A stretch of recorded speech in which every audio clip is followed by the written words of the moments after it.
On commence la correction des exercices.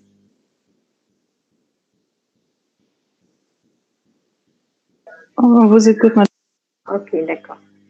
Alors, on commence avec l'exercice 5. Donc, on vous donne la fonction f qui est définie par f de xy égale x fois y divisé par la racine de x au carré plus y au carré si xy est différent de 0, 0. Et l'image de 0, 0, c'est 0. Donc, on vous demande d'étudier la différentiabilité de la fonction f. On commence bien sûr par ce qui est simple, c'est-à-dire sur R2 privé de l'origine. Alors, sur R2 privé de l'origine, f est le produit de fonctions différenciables, n'est-ce pas? Donc, la fonction f est différenciable. On est d'accord? Donc, sur R2 privé de l'origine, puisque la fonction, c'est un produit de fonctions différenciables, donc elle est différenciable. Donc, ce qui nous intéresse, c'est d'étudier la différentiabilité de f à l'origine. C'est là où on va s'attarder. Bon. Alors, on fait exactement la même démarche qu'on avait fait la semaine dernière en cours avec les deux exemples qu'on a vus. Donc, je commence par dire que si f est différenciable en 0, 0, donc si f est différenciable en 0, 0, alors la fonction, les dérivées partielles en 0, 0 existent et la différentielle sera donnée à l'aide de ces dérivées partielles. Donc, on va vérifier l'existence des dérivées partielles avant tout.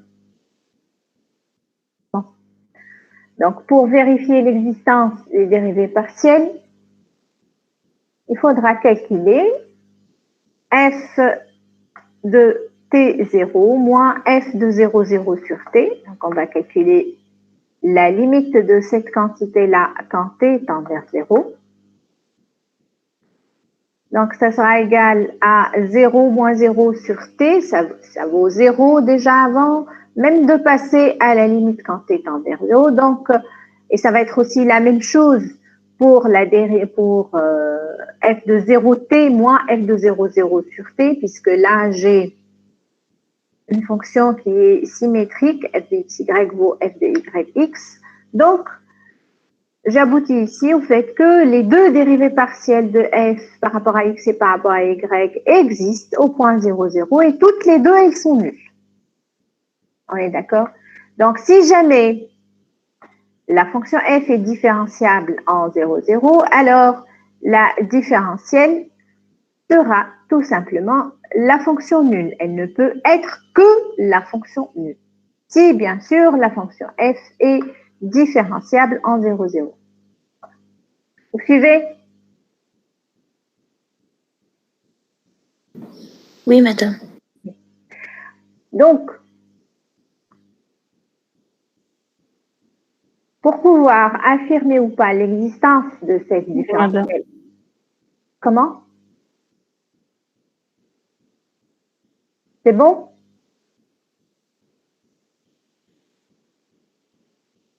Donc, pour pouvoir affirmer l'existence de cette dérivée partielle au point 0, 0, il faudra étudier la limite de la fonction epsilon de h. Epsilon de h, je vous rappelle que c'est f de a plus h moins f de a moins différentiel de f au point a plus qu'à h divisé par la norme de h. Ici, la norme la plus adaptée à l'expression de la fonction, c'est la norme euclidienne. La norme euclidienne, la norme de h, sera remplacée par la racine de h1 carré plus h2 carré. Donc, je calcule f de 0 plus h moins f de 0 moins la différentielle de f au point 0 appliquée à h. On a dit qu'il peut être que la fonction nulle, si jamais elle existe. Donc, f de 0, c'est 0. f de 0 plus h, je vais remplacer ça par f de h1, h2, c'est-à-dire h1 fois h2 divisé par la racine de h1 carré plus h2 au carré. D'accord? Alors, quand j'examine de près la limite de cette fonction-là, je vois tout de suite qu'il suffit de prendre h1 égale à h2 je prends H1 égale à H2, c'est-à-dire si j'approche le 0 de R2 tout en se déplaçant sur la première bissectrice, la droite de l'équation Y égale à X, je vais avoir epsilon de H1, H2, ou H1, H1, qui sera égal à H1 au carré divisé par H1 au carré plus H1 au carré. Donc, ça va être égal exactement à 1,5. 1,5 ne tend pas vers 0 quand H1 tend vers 0. Conclusion, la fonction epsilon ne tend pas vers 0 quand H tend vers 0, puisque j'ai trouvé une manière d'approcher le 0 de R2 qui ne me donne pas 0. Conclusion, la fonction f n'est pas différenciable en 0, 0. D'accord? Bien que la fonction f admet des dérivées partielles au point 0, 0. On a montré que la fonction admet des dérivées partielles en 0, 0, mais la fonction f n'est pas différenciable en 0, 0. Alors, à partir de là, je pourrais déduire quoi? D'après la proposition que l'on vient de voir tout à l'heure dans le cours. Je pourrais déduire quoi à propos des dérivées partielles? Comme f n'est pas différenciable en 0, 0. Ne sont pas contenus. Exactement. Donc, je peux déduire que ces dérivées partielles qui existent, certainement ne sont pas continues sur R2. Donc, j'ai prouvé tout à l'heure l'existence des dérivées partielles en 0, 0. Sur R2 privé de 0, 0, les dérivées partielles existent aussi, mais certainement, ces dérivées partielles ne sont pas continues sur R2. Parce que si elles étaient continues sur R2, à ce moment-là, la fonction serait de classe C1 sur R2. Et on a vu tout à l'heure, si f est de classe C1, alors f est différenciable. D'accord? Donc, si elles étaient de classe C1, si la fonction f était de classe C1 sur R2, alors la fonction f serait différenciable sur R2 et particulièrement en 0, 0. Or, ici, on vient de montrer que la fonction n'est pas différenciable en 0, 0. Donc, il y en a au moins une, peut-être les deux, on ne sait pas, mais ce qui est sûr, c'est que l'une des deux, au moins, n'est pas continue en 0, 0. Et donc, la fonction n'est pas de classe C1 sur R2. Bon, alors on passe à l'exercice 6. Toujours la même question concernant la différenciabilité, mais là, c'est une différenciabilité ponctuelle au point 0, 0, parce que le problème réside là au point 0, 0. Donc, sur R2 privé de 0, 0, la fonction, elle est différenciable, il n'y a pas de problème, parce que c'est la somme, le produit, le quotient de fonctions différenciables. OK? Donc, on va étudier la différenciabilité en 0, 0. On commence toujours par la même démarche. On va étudier l'existence des dérivées partielles au point 0, 0. Donc, je calcule d'abord. Aïe. Qu'est-ce qu'il y a? Il y a une question?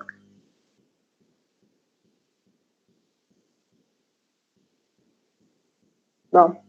Alors, je continue. Donc, on va calculer la limite de f de t0 moins f de 0, 0 sur t.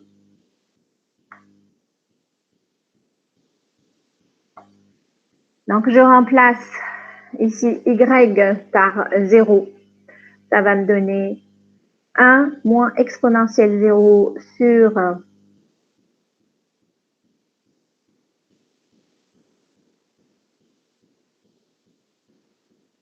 t carré fois t.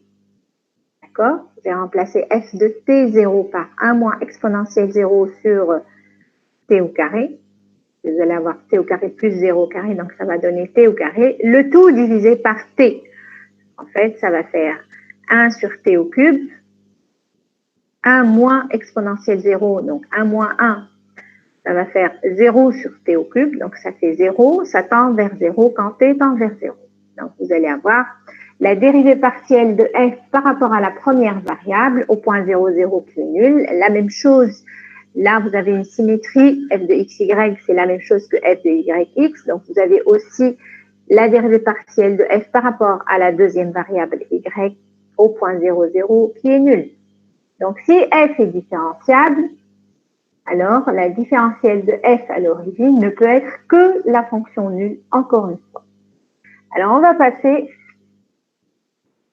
maintenant à l'étude de la limite de la fonction epsilon de h, comme tout à l'heure.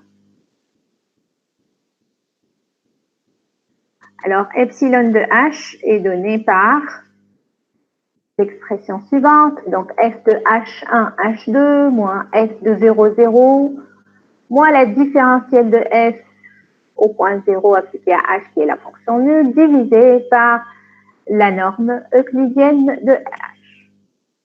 Donc, je vais avoir 1 moins exponentielle h1, h2, plus h1 fois h2, f de 0, 0, c'est 0, le tout divisé par h1 carré plus h2 carré, fois la racine de h1 carré plus h2 carré. Donc, le tout est divisé par h1 carré plus h2 carré à la puissance 3 demi. Et je cherche à déterminer la limite de la fonction epsilon de h quand h tend vers 0. Alors bien sûr, dans un premier stade, sur mon brouillon, je commence par approcher le 0, 0 de R2 de différentes manières, tout en se déplaçant sur l'axe des X, en se déplaçant sur l'axe des Y, sur la première bissectrice, et je me rends compte qu'à chaque fois, je vais obtenir un 0. Donc, je dis qu'il y a de fortes chances que cette fonction-là tende vers 0 quand h tend vers 0. Et je vais passer à la majoration de la fonction epsilon en valeur absolue pour montrer qu'elle tend vers 0. Bon. Alors, là, j'ai une fonction epsilon de h1, h2. Et je sais que h1, h2, le produit, quand h1, h2 tend vers 0, 0, h1 fois h2 va aussi tendre vers 0. Donc, en fait, je vais utiliser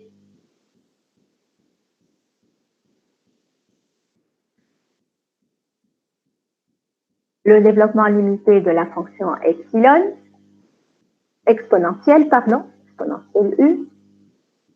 Donc, je sais que exponentielle u, c'est 1 plus u carré sur factoriel 2, plus u au cube sur factoriel 3, et ainsi de suite, et ainsi de suite. Alors, ce que j'ai ici dans l'expression de epsilon, c'est 1 moins exponentielle u plus u, n'est-ce pas? Donc, 1 moins exponentielle u plus u. Quand je divise ça par que 1 plus u moins exponentielle u, ça va être égal à moins u carré sur 2, moins u au cube sur factoriel 3, moins u à la puissance 4 sur factoriel 4. Donc, quand je divise ça par u au carré et que je fais tendre u vers 0, ça va tendre vers moins 1 demi. Parce que je vais avoir moins 1 demi, moins u sur factoriel 3, moins u au carré sur factoriel 4. Donc, tous ces termes-là, quand u tend vers 0, vont tendre vers 0. Ce qui va rester, c'est tout simplement la constante moins 1 demi. D'accord? Donc, je vais écrire la fonction epsilon comme étant 1 moins exponentielle h1, h2 plus h1, h2 divisé par h1 carré, h2 au carré, c'est-à-dire le u au carré. Donc, je divise et je multiplie en haut par la même chose, donc fois h1 carré, h2 carré divisé par h1 carré plus h2 carré à la puissance 3 demi. Je passe à la majoration en valeur absolue. Donc, la valeur absolue du produit est égale au produit des valeurs absolues. D'accord? Alors, le premier terme, la valeur absolue de 1 moins exponentielle h1, h2 plus h1, h2 divisé par h1 carré, h2 carré. On vient juste de dire que ce qui est à l'intérieur de la valeur absolue va tendre vers moins 1,5. Donc, en valeur absolue, tout ça va tendre vers 1,5. Ensuite, la valeur absolue de H1 carré, H2 au carré. Donc, H1 au carré, je vais majorer ça par H1 carré plus H2 carré. La même chose, H2 au carré, je vais majorer ça par H1 carré plus H2 au carré. Donc, le numérateur sera majoré par H1 carré plus H2 au carré, le tout au carré. Moins, bien sûr, le dénominateur, ce que vous avez au dénominateur, c'est tout ça à la puissance 3,5. Donc, à la puissance 2 moins 3,5. 2 moins 3,5, ça va donner 1,5. Donc, tout ça va tendre vers 0.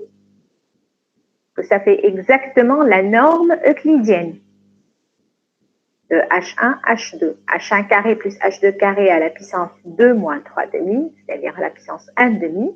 Ça va tendre vers 0 quand H1, H2 tend vers 0, 0. Par conséquent, donc, le produit va tendre vers 0,1,5. Donc, tout ça va tendre vers 0 et on en déduit que la limite de la fonction epsilon de H1, H2 tend vers 0 quand H1, H2 tend vers 0, 0. Donc, conclusion, f est différenciable au point 0, 0 et la différentielle de f à l'origine est égale à la fonction nulle. OK? Donc là, on a utilisé des propriétés sur des limites que l'on connaît déjà. Donc, ça va être aussi la même chose pour le cas suivant. Pour le cas suivant, donc vous avez une fonction qui est définie par sinus x carré y au carré divisé par exponentielle x moins 1, exponentielle y moins 1, si x fois y est différent de 0, et 0 sinon. Alors, vous voyez ici que le domaine de définition de de l'expression de f de xy, c'est l'ensemble des xy tel que x fois y est différent de 0. Parce que ce qui annule ici le dénominateur, ça va être exponentielle x égale 1, donc x est égal à 0, ou exponentielle y moins 1 est égal à 0, c'est-à-dire exponentielle y est égal à 1, donc ou y est égal à 0. D'accord? Donc, x est égal à 0 ou y est égal à 0, c'est-à-dire, en fait, la réunion des deux axes, l'axe des x et l'axe des y. Donc, f est défini par cette expression-là si le vecteur xy n'appartient pas à la réunion des deux axes, l'axe des x et l'axe des y. Sinon, si xy est un point qui se trouve sur l'axe des x ou l'axe des y, alors à ce moment-là, f de xy est égal à 0. Donc, le point 0, 0, c'est un point particulier. C'est l'un des points où la fonction ici sera nulle. Donc, la fonction, elle est nulle sur tous les points qui se trouvent sur l'axe des x et sur l'axe des y. Et on nous demande d'étudier la différentiabilité de f à l'origine, au point 0, 0. Donc, comme tout à l'heure, on va calculer les dérivées partielles au point 0, 0. On est d'accord? Alors, que vaut f de t0?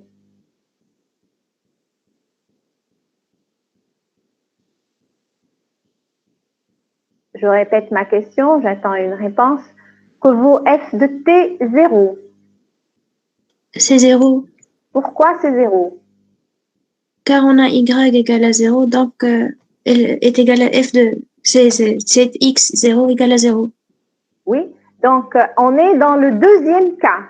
Je ne suis pas, comme tout à l'heure, en train d'utiliser l'expression de f et remplacer x par t et y par 0. Je suis dans le deuxième cas. C'est un point, t0, c'est un point qui se trouve sur l'axe des x. n'est-ce pas? Donc, le point T0, c'est un point qui se trouve sur l'axe des X. Donc, c'est un point où la fonction est nulle. On a dit, d'après l'expression de f, donc f de xy, c'est sinus x carré y carré divisé par exponentielle x moins 1 fois exponentielle y moins 1. Si le point xy n'appartient pas à la réunion de l'axe des x et l'axe des y, sinon, si c'est un point de l'axe des x ou un point de l'axe des y, alors f de xy est nul. Donc, f de t0, t0 c'est un point qui appartient à l'axe des x. Okay? Donc, f de t0 est égal à 0.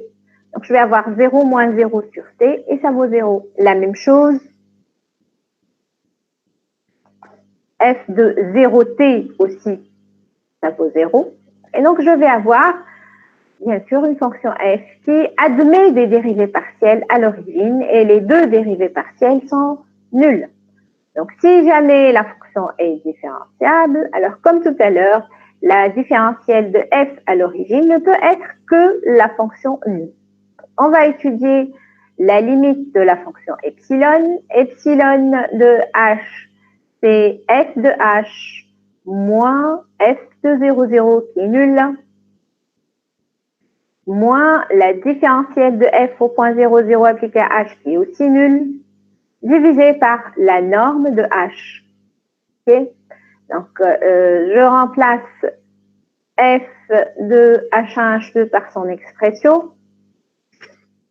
Je vais avoir donc sinus de h1, h2 au carré divisé par epsilon de h1 moins 1 fois epsilon de h2 moins 1. Le tout est divisé encore par la norme euclidienne de h. D'accord? Alors, tout à l'heure, j'avais un sinus, cette fois-ci. Tout à l'heure, j'avais des exponentielles. Et cette fois-ci, j'ai un sinus. Donc, je vais exploiter la limite de sinus u sur u quand u tend vers 0. N'oubliez pas que je vais faire tendre h1, h2 vers 0, 0. Donc, quand h1, h2 tend vers 0, 0, h1 carré fois h2 carré va tendre vers 0. Donc, on va exploiter la limite de sinus u sur u, quand u tend vers 0 est égal à 1. On va aussi exploiter la limite de exponentielle u moins 1 sur u, exponentielle u moins 1 sur u, qui va tendre vers la dérivée de la fonction exponentielle au point 0, c'est-à-dire qui va tendre vers 1.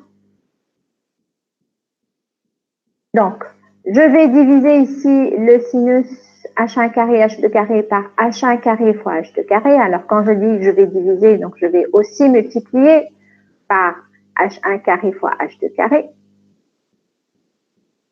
en haut et en bas. Alors, je vais diviser exponentielle h1 moins 1 par h1.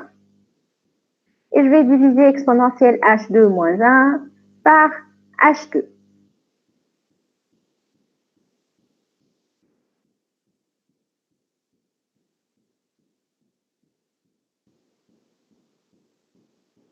Donc, en fait, en simplifiant, je vais avoir en haut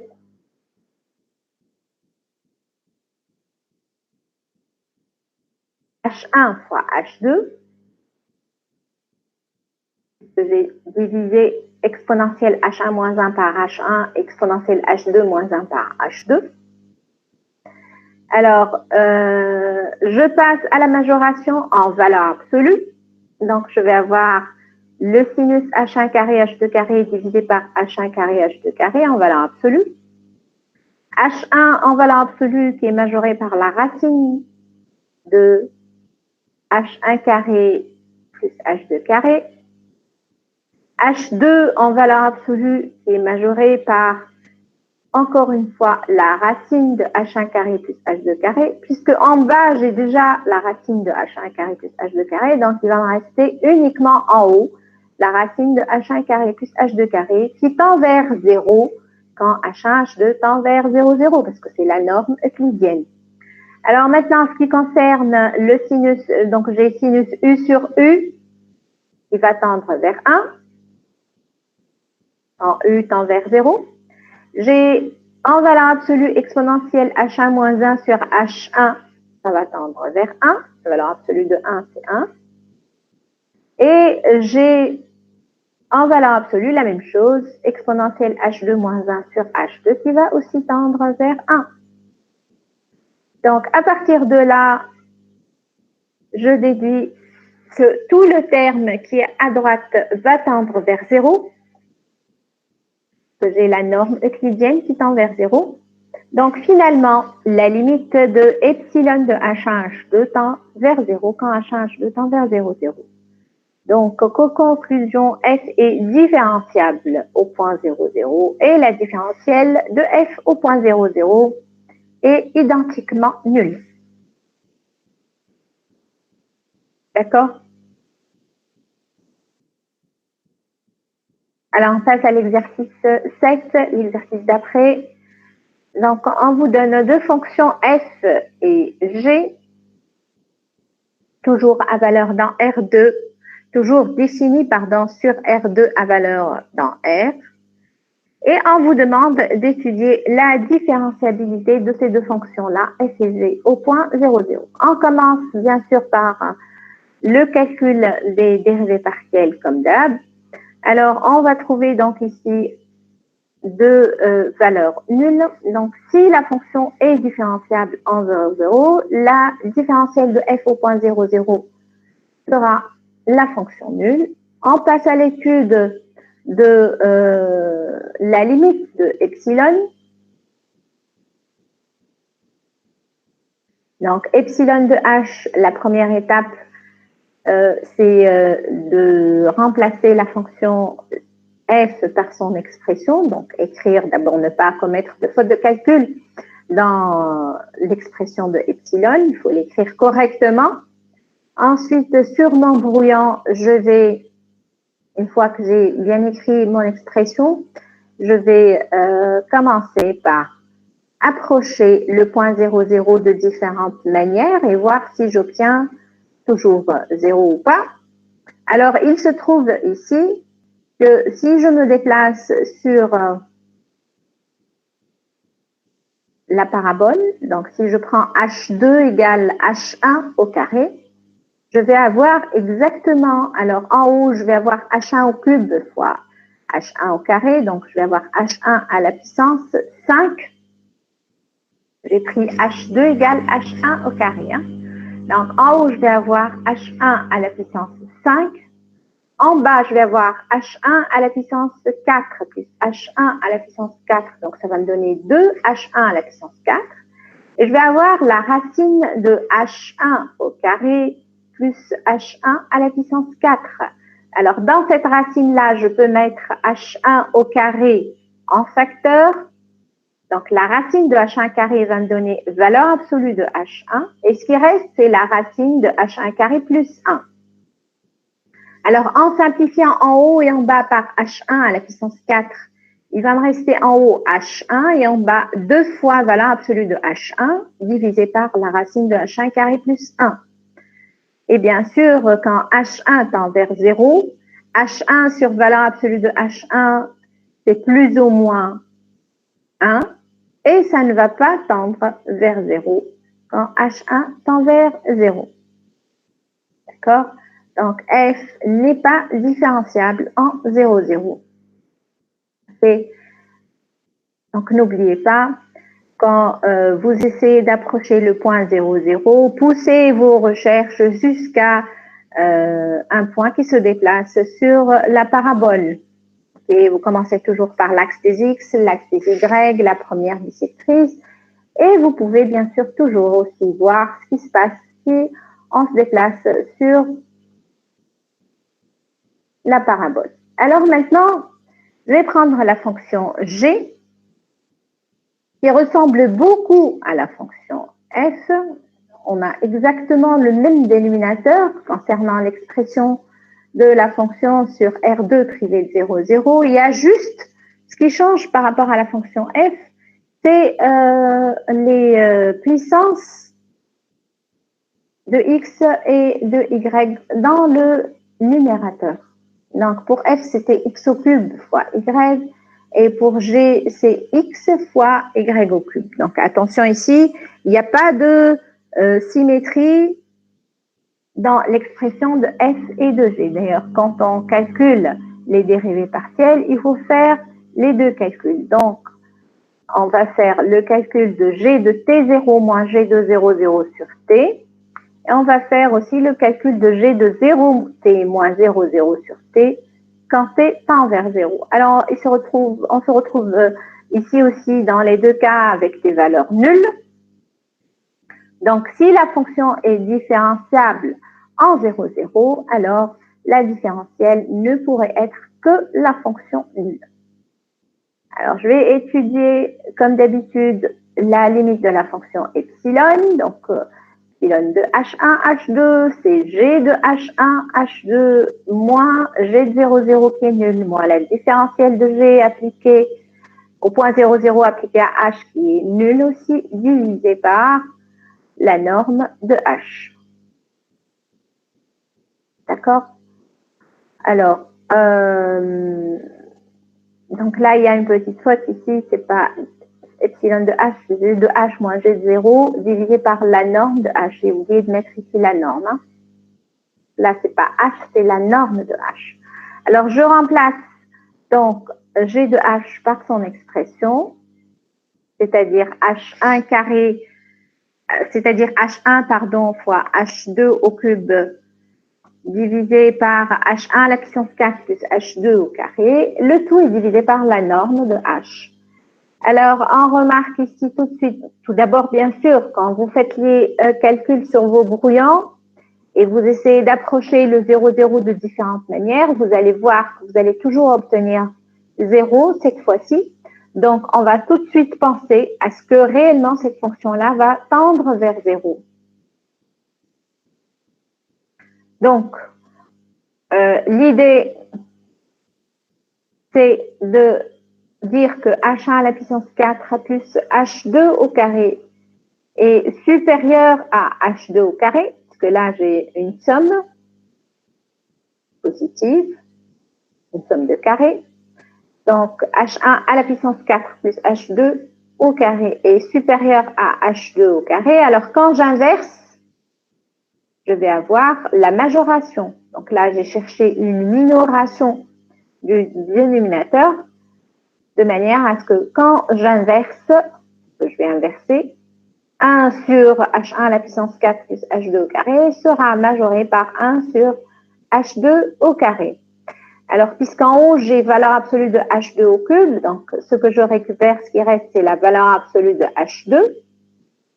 J'ai aussi la valeur absolue de H1 au numérateur divisé par la norme de H, la norme euclidienne de H. Alors maintenant, c'est bien sûr simple, il suffit juste de dire que la valeur absolue de H1 et la valeur absolue de H2 sont majorées par la norme euclidienne. Donc, vous allez avoir la fonction epsilon de H1, H2 qui va tendre vers 0. Conclusion, la fonction G est différenciable en 0, 0. Vous voyez que les deux fonctions f et g ont des expressions qui se ressemblent. Et pourtant, l'une est différenciable et l'autre n'est pas différenciable.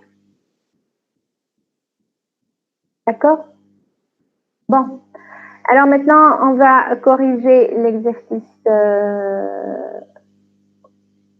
le dernier exercice, l'exercice 8.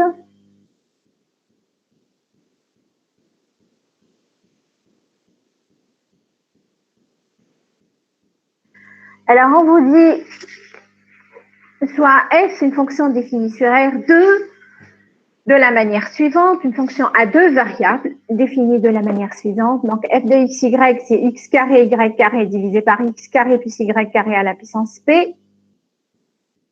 Si bien sûr xy est différent de 0, 0, la valeur qui annule le dénominateur ici, et elle est nulle sinon. Si xy est égal à 0, 0. La première question, trouver les valeurs de p pour lesquelles f est continue.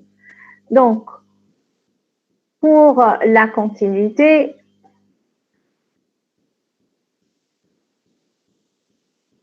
bien sûr, le problème va se poser à l'origine pour x, y différent de 0, 0, la fonction est continue, elle n'a pas de problème de continuité puisqu'il s'agit d'une fraction rationnelle.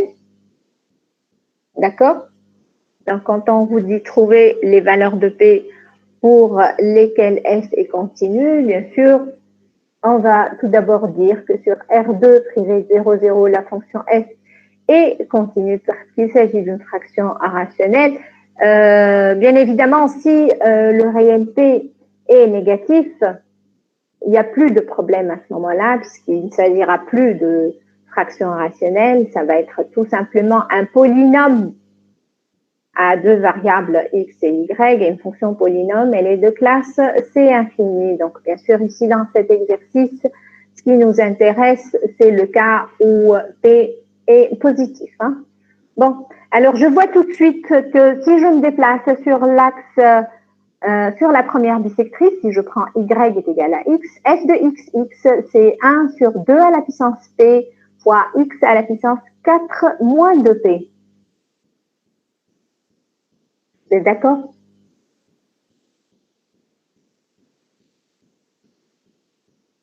Vous suivez? Oui, madame. Donc, quand je fais tendre x vers 0, il se trouve que j'ai deux cas, ici, pour lesquels je n'ai pas une limite nulle.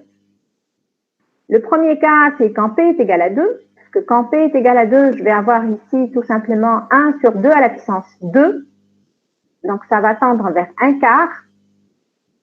Et quand P est strictement supérieur à 2, le 4 moins 2P ici, cette puissance-là sera négative, et donc f de x va tendre vers plus l'infini. Donc dans ces deux cas-là, la limite de f de x n'est pas nulle. Donc, dans ces deux cas-là, dans le cas où P égale à 2 ou P strictement supérieur à 2, c'est-à-dire dans le cas où P est supérieur ou égal à 2, j'ai une limite qui est non nulle. Donc, je peux affirmer que la fonction n'est pas continue. D'accord? Alors, je vais étudier le cas où P est strictement supérieur à 2.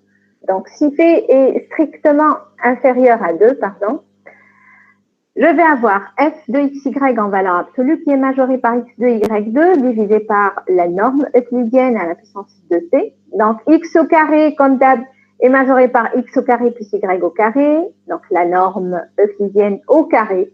Y au carré est majoré par la norme euclidienne au carré.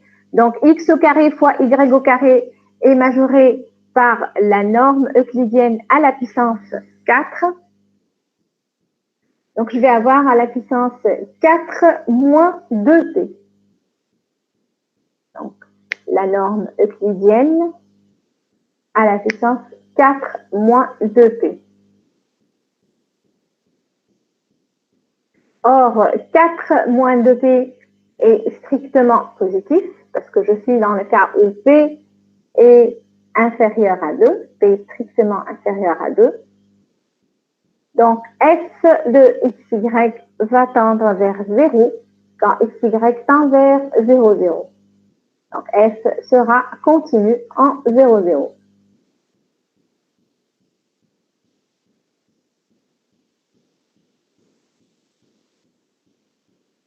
J'arrête une minute et je vous rejoins. Une minute et je vous rejoins.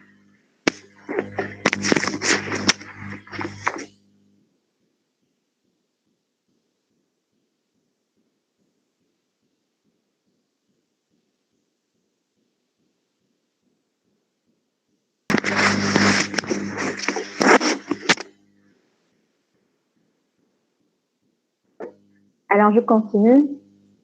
Donc, on passe à la deuxième question.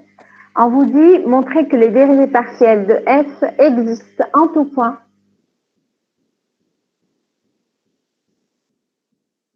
Donc, sur R2 privé de l'origine, les dérivées partielles existent. s'agit d'une fraction rationnelle et je peux les calculer, je peux même donner leur expression. Donc, je dérive partiellement par rapport à x, je dérive partiellement par rapport à y.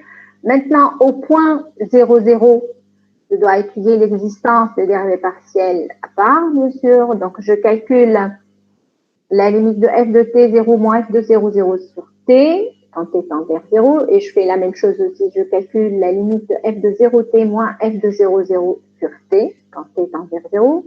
Et je vais tomber sur deux valeurs qui sont nulles. À partir de là, donc, je dis que les dérivés partiels existent en tout point de R2. On vous demande après de trouver les valeurs de P pour lesquelles F est différenciable en 0, 0.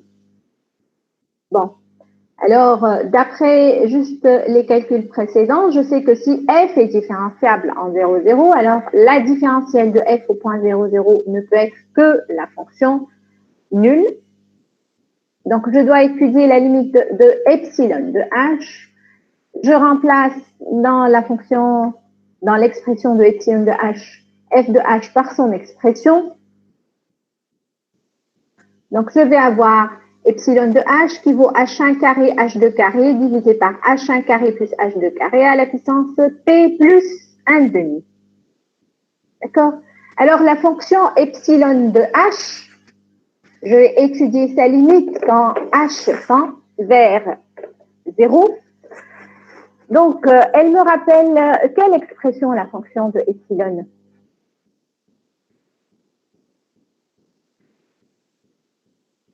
Epsilon de h1, h2, c'est h1 carré fois h2 au carré divisé par h1 au carré plus h2 au carré à la puissance p plus 1 demi. Elle me rappelle quelle expression ici, la fonction epsilon?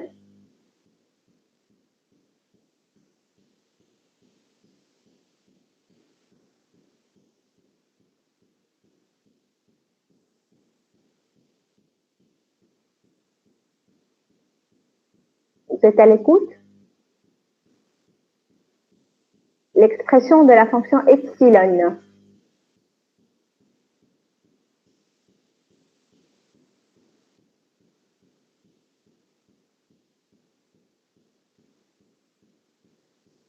Ressemble à l'expression de f, n'est-ce pas?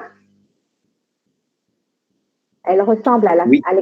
Oui, elle ressemble énormément à l'expression de f. Qu'est-ce qui change par rapport à f? Le P devient P plus 1 demi. Voilà, c'est juste la puissance du dénominateur qui change. Donc, la fonction epsilon, c'est pratiquement la même expression que f. Juste pour f, j'ai une puissance à la puissance p au dénominateur. Et là, j'ai puissance p plus 1 demi. Donc, puisqu'on a déjà fait le calcul de la limite de f de xy quand xy tend vers 0, 0, c'est pas la peine de reprendre tout ce qu'on a fait dans la première question. Rappelez-vous qu'on a vu que la fonction f est continue pour p strictement inférieur à 2. On a vu que si p, la puissance qui se trouve au dénominateur, est supérieure ou égale à 2, la fonction f n'est pas continue, elle est discontinue. Donc, j'ai une continuité à l'origine uniquement si et seulement si p est strictement inférieur à 2. P étant la puissance qui se trouve au dénominateur. Donc, en utilisant le travail qui a été déjà fait dans la première question, je sais que pour la fonction epsilon, elle va tendre vers 0 si et seulement si la puissance du dénominateur, c'est-à-dire p plus 1 demi, strictement inférieure à 2. Donc, si et seulement si p est strictement inférieur à 3 demi. Conclusion, f est différenciable en 0, 0, si et seulement si p est strictement inférieur à 3 demi. Alors, la dernière question vous demande de trouver les valeurs de P pour lesquelles F est de classe C1. Les valeurs de P pour lesquelles F est de classe C1. Alors, d'après ce qui précède, si P est supérieur ou égal à 3 demi, d'après juste la question précédente, si P est supérieur ou égal à 3 demi, F n'est pas différenciable en 0, 0. Puisqu'on vient de montrer que f est différenciable en 0, 0 si et seulement si p est strictement inférieur à 3 demi. Donc, si p est supérieur ou égal à 3 demi. F n'est pas différenciable en 0, 0. Donc, F n'est pas différenciable sur R. N'est-ce pas? Si F n'est pas différenciable sur R, ceci implique que F n'est pas de classe C1 sur R. Donc là, on est en train d'utiliser la contraposée de la proposition qu'on a admise tout à l'heure.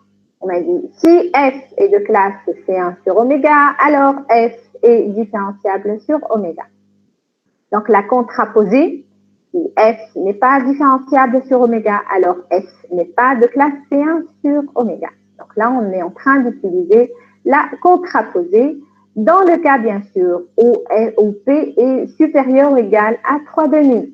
Donc, je répète, si P est supérieur ou égal à 3,5, comme F n'est pas différenciable, alors F n'est pas de classe C1. Bon. Et bien sûr, là, on n'a pas répondu à la question, hein, parce qu'on vous dit trouver les valeurs de P pour lesquelles F est de classe C1. On doit dire qu'est-ce qui se passe maintenant si P est strictement inférieur à 3,5.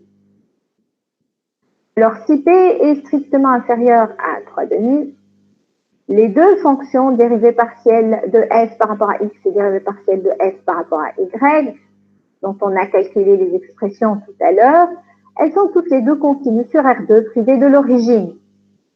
Sur toujours, le problème se situe à l'origine. Pour P, XY différent de 0, 0, il n'y a pas de problème de continuité. Je vous rappelle que les dérivées partielles qui ont été calculées tout à l'heure, voilà leur expression, dérivée partielle de F par rapport à X et dérivée partielle de F par rapport à Y. Donc, sur R2 privé de 0, 0, il n'y a pas de problème de continuité. Maintenant, le problème qui va se poser, le problème de continuité, ça va être à l'origine. Donc, on va passer à la majoration en valeur absolue de ces deux fonctions-là. Normalement, donc sur notre brouillon, on doit d'abord chercher à essayer d'approcher 0, 0 de différentes manières et on va trouver des zéros partout. Donc, on va passer à la majoration en valeur absolue. D'accord?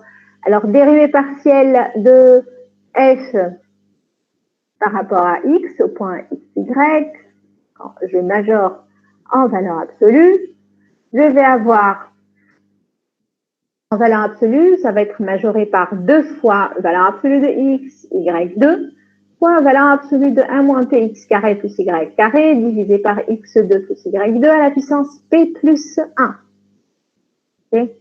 Bon, alors, valeur absolue de 1 moins p est majorée par 1 plus valeur absolue de p. N'oubliez pas, donc valeur absolue de a plus b, majoré par valeur absolue de A plus valeur absolue de B. Donc, je vais avoir 1 plus valeur absolue de P fois X carré plus Y au carré. Et alors, Y au carré est aussi majoré par 1 plus valeur absolue de P fois valeur absolue de Y. Donc, je peux mettre 1 plus valeur absolue de P en facteur. Et je vais avoir 1 plus valeur absolue de P fois x2 plus y2 en haut, et en bas, j'ai x2 plus y2 à la puissance p plus 1.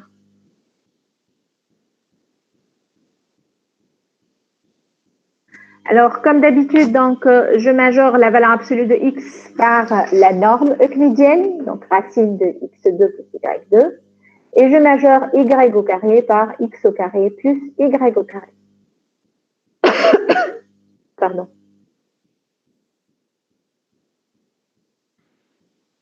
Alors,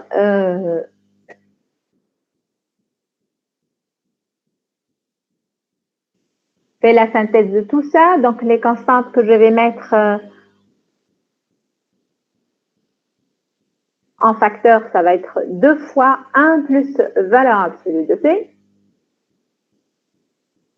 Donc, j'ai la racine de x2 plus y2.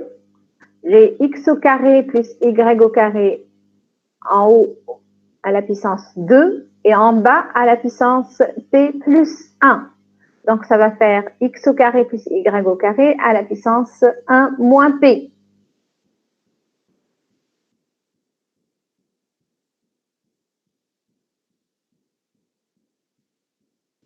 Donc, en effectuant le produit avec la norme euclidienne, ça va faire la norme euclidienne à la puissance 3 moins 2p. Parce que x au carré plus y au carré à la puissance 1 moins p, c'est la norme euclidienne à la puissance 2 moins p. Donc, 2 moins p plus 1, ça va faire 2 moins 2p, pardon. X au carré plus y au carré à la puissance 1 moins p, c'est la norme euclidienne à la puissance 2 moins 2p.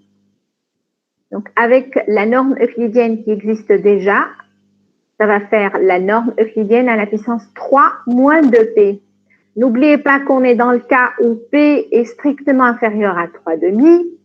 Donc, 3 moins 2p est strictement positif. Comme 3 moins 2p est strictement positif, donc la norme euclidienne à la puissance 3 moins 2p va tendre également vers 0. À partir de là, je déduis que la limite de la dérivée partielle de f par rapport à x au point xy est égale à 0. Qui est aussi la dérivée partielle de f par rapport à x au point 0, 0. On vérifie exactement de la même manière que vous avez aussi la même chose pour la dérivée partielle de f par rapport à y. Donc, les deux fonctions dérivée partielle de f par rapport à x et par rapport à y sont continues à l'origine, donc elles sont continues sur R2 entièrement. Conclusion, la fonction f est de classe C1 sur R2. N'oubliez pas qu'on est en train de travailler dans le cas où P est strictement inférieur à 3,5.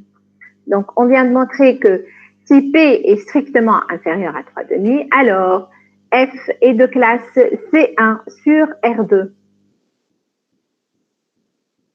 Donc, conclusion, f est de classe C1 sur R2 si et seulement si P est strictement inférieur à 3,5.